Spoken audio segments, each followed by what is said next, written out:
This is Ralph Sinkay, Visible Proof, Part 2. Here's another picture of Oswald showing that neat lapel on his left side. It folds over very nicely, very neatly, and you can see it on many of his pictures. You can also see that the shirt is a little big on him. It's bunching up, it's creasing up, and that's a sign that it's big. Recall that Doorman shirt also looked big. It was billowing on him. Also notice here that the right side does not form as big a lapel as the left. You can see it jutting up a little bit here, but the shirt was definitely asymmetrical from side to side. And that is very unusual too. Most shirts are cut the same and lie the same on both sides. Here's another picture of Oswald that is even clearer. Look how distinctive his left side was. You see the collar, the lapel, and you see the button loop jutting off the lapel. And look how far away that button is on the other side. It's practically under the right collar. A long way to go. That lapel had to open up and reverse direction in order to cover the distance so that the button loop could reach the button. How many shirts are made like that? I'm a 61-year-old man, and I have never had a shirt like that. And now you can see why they had to cover that up. Now we'll take a look at a guy in a normal shirt, and it's Billy Lovelady. This picture was taken by the FBI shortly after the assassination. Notice that his shirt is unbuttoned, and I'm sure they asked him to do that, since the doorman was unbuttoned. But was this the shirt he wore on the day of the assassination? I don't know. The story became that he wore a different checkered shirt on that day. But it's also reported that he made a statement to two FBI agents that he wore a red and white vertical striped shirt that day, like you see here. So what is the truth about that? I don't know.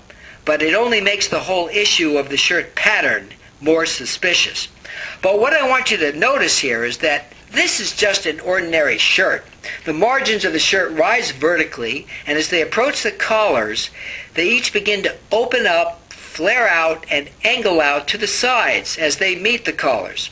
This is the way normal shirts behave. Try on a few of your own and look in the mirror and see. There is no folding over into a nice, neat, orderly lapel, as we saw on Oswald.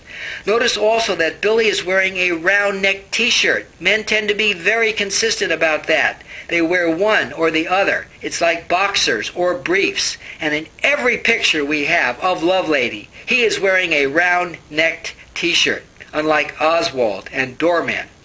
Now here's the Doorman again. On his right side you see the collar and the small pseudo lapel. It isn't very big, but it's still very distinctive.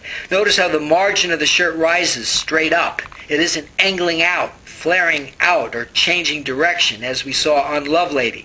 And on his left side you can see that long lapel. You can tell it's a lapel because it looks very solid and bulky, and that's because it's folded over. The material looks thicker because it is thicker. Just compare. The other side looks weak and flimsy to our left, but to our right it looks very substantial and bulky and solid. That's because there are two layers of material there, a lapel. And finally, let's look at the composite again. We'll start by looking at the middle picture of Lovelady from 1971. You can easily see how small and tight-fitting the shirt looks on him. He looks like he's busting out of it. The shirt is so small that it even looks short, like he'd have trouble tucking it in. Obviously, he was trying to duplicate the look of the doorman, but I'm sure the folding over of the material was done deliberately. It didn't naturally lie like that, and it still looks nothing like the small, neat pseudo lapel that you see on Doorman. Notice how vertical the margin of Doorman's shirt rises while Lovelady's goes off at an angle.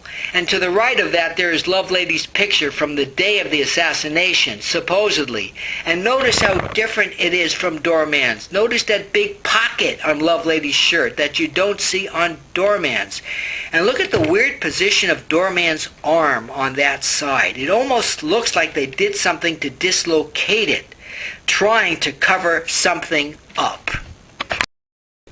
I'll have more to say about that next time. Please proceed to video 3.